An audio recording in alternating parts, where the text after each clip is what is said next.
Sherlock Holmes has proven to be very successful for Frogwares, and the most recent iteration, Crimes and Punishment, was their most successful to date.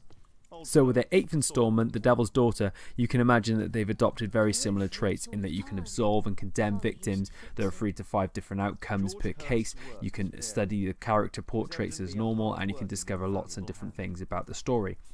But there are some marked and noticeable differences.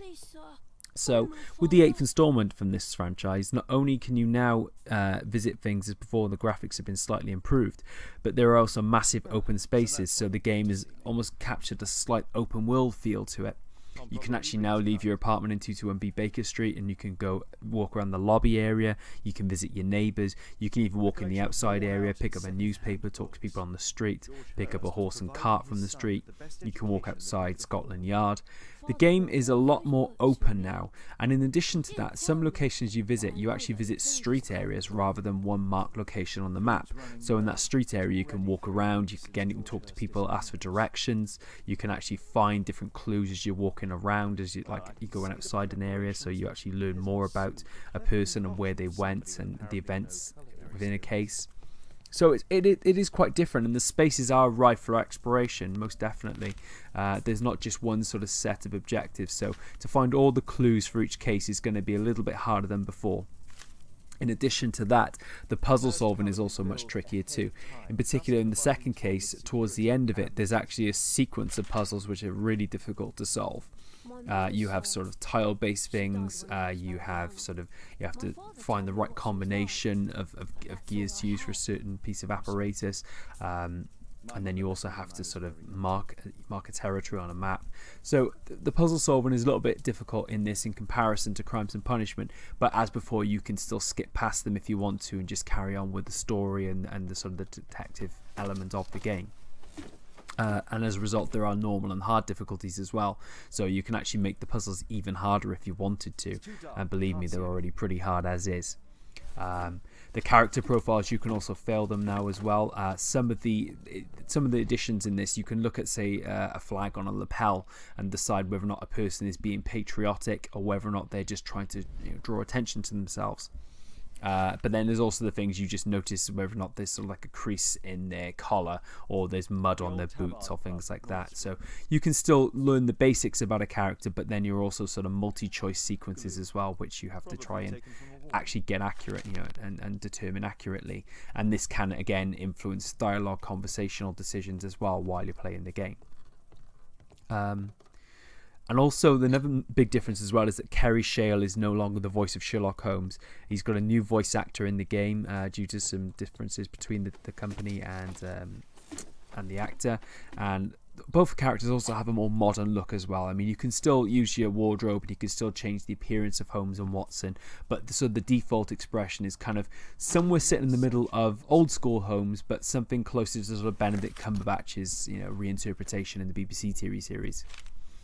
As I said, there are very similar. It's very similar to Crimes and Punishments. You still have that kind of the board where you're linking the clues together, and once you decide one way or the other, then sort of you can interpret who was the killer, and again to decide how they did that killing, or if they did that killing at all, and whether or not to absolve them or whether or not to condemn them in the court of law. And I said there are 3 to 5 different outcomes per each case. But unfortunately, it's also going to be worth thinking about which version of the game you should purchase. For instance, there are some real audio difficulties with the PS4 version. Some of it does appear to be recorded poorly compared to some of which is louder. So other bits in the game are quiet, and it depends where you are and who you're speaking to in a case. But it is noticeable on occasions. And in fact, some sounds actually sound like they've come from a completely different recording studio, which is a bit bizarre.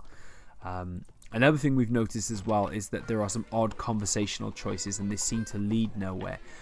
For instance, you can listen to someone talking.